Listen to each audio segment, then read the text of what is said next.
चमचमीत खमंग रेसिपीसाठी रुचकर मेजवानीला सबस्क्राइब करा आणि बेल आयकॉनवर क्लिक करा। पावसाळ्यात मका हा भरपूर मिळतो, त्याच मक्याची मी आज तुम्हाला भजी दाखवणार आहे। चला सुरू करूया।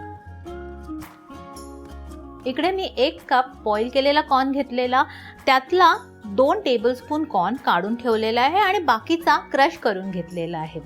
तर आता हा क्रश कॉर्न आपण एका बाउल मध्ये काढून घेऊया।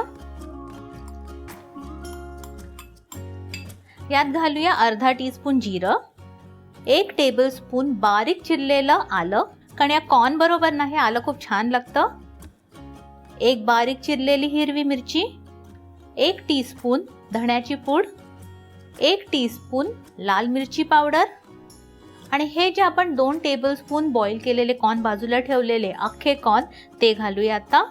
आता यात घालायचं आपल्याला 2 टेबलस्पून तांदळाचं पीठ, यामुळे ना आपली ही भजी खूप छान क्रिस्प होणार आहे। अर्धा कप बेसन, मीठ घालूया चवीनुसार। आता हे सर्व आपण छान मिक्स करून घेऊया।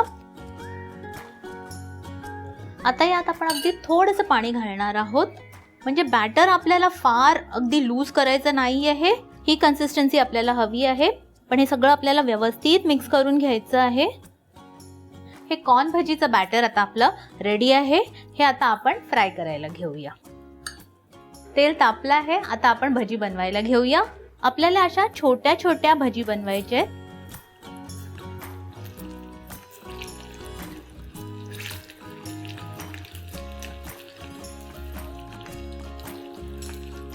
हे छान गोल्डन ब्राउन होईपर्यंत आपल्याला फ्राय करायचे आहेत।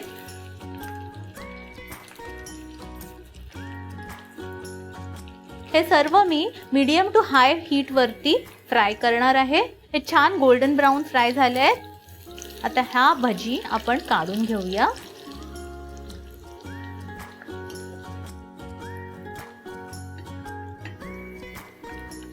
अशाच प्रकारे आपण बाकी सर्व भजी पण फ्राय करून घेऊया।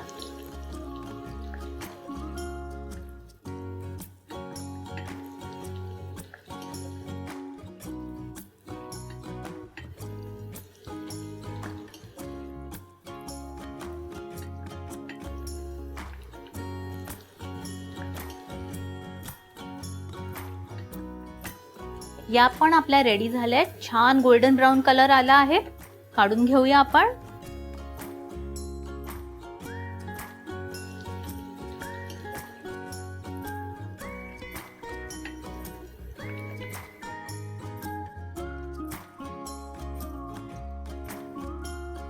आपली कॉर्न भजी रेडी आहे।